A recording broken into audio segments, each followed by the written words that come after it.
Hi everyone and happy friendship day. আজকে সানডের recipe ছিল পোলাও আর পনির butter মশালা। আপনাদের সঙ্গে আজকে রেসিপিটা শেয়ার করব পনিরের। তো নিয়েছি কাজু, পোস্ত, মগজদানা, গোটা গরম মশলা, নিয়েছি ক্যাপসিকাম, টমেটো, আদা, লঙ্কা। এদিকে পনিরগুলো এইভাবে আমি কেটে নিয়েছি। পনিরগুলোতে আমি সস আর একটু নুন মাখিয়ে রেখে এটাকে ফ্রাই করেছি, যাতে খেতে টেস্টটা ভালো লাগে। কড়াইয়ের মধ্যে তেল দিয়েছি, টমেটো, আদা, লঙ্কা, গোটা জিরে, গোটা ধনে ভালো করে আমি ভেজে নিয়েছি। নিয়ে ঠান্ডা করে এটাকে ফাইন পেস্ট করবার জন্য রেখে দিয়েছিলাম।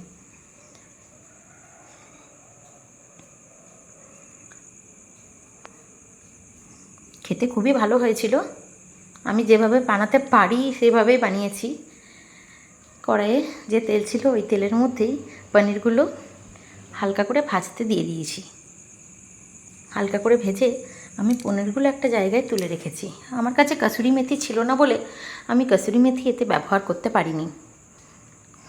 এই যে পনিরগুলো ভাজা হয়ে গেছে, এদিকে আমার পেস্টটাও রেডি করা হয়ে গেছে। পনিরগুলো সব ভেজে তুলে নিয়েছি। এদিকে মিক্সার জারে আমি পোস্ত, কাজু, মগজদানাটাও বেটে নিয়েছি।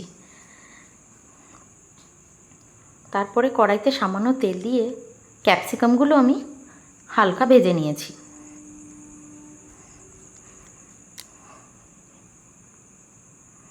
হালকা ভাজার পরে আমি ওপর থেকে ওই যে মশলাটা বেটে রেখেছিলাম, টমেটো, আদা, লঙ্কা, ওইটা আমি ক্যাপসিকামের ওপরে দিয়ে দিলাম।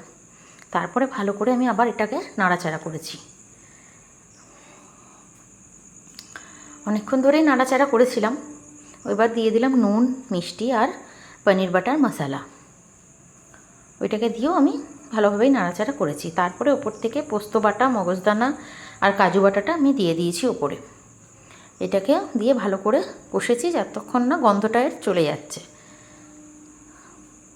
কাঁচা গন্ধটা যতক্ষণ না চলে যাচ্ছে ততক্ষণ পর্যন্ত ফ্রাই করেছি। মিক্সি ধোয়া জলটাও আমি এর মধ্যে দিয়ে দিয়েছি।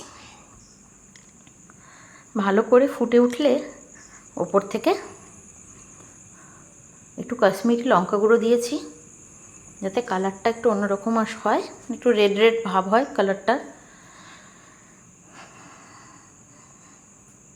এটা দেওয়ার পরও ভালো করে নাড়াচাড়া করে ওপর থেকে পনিরগুলো আমি দিয়ে দিয়েছি। পনিরগুলো দিয়ে ভালো করে আবার নাড়াচাড়া করে ওপর থেকে গরম মশলাটা আমি গুঁড়ো করে রেখেছিলাম ওটা দিয়ে দিয়েছি। দারুণ হয়েছিল খেতে। এইভাবে বানিয়ে দেখবেন, খেতে সত্যি খুব ভালো লেগেছিল।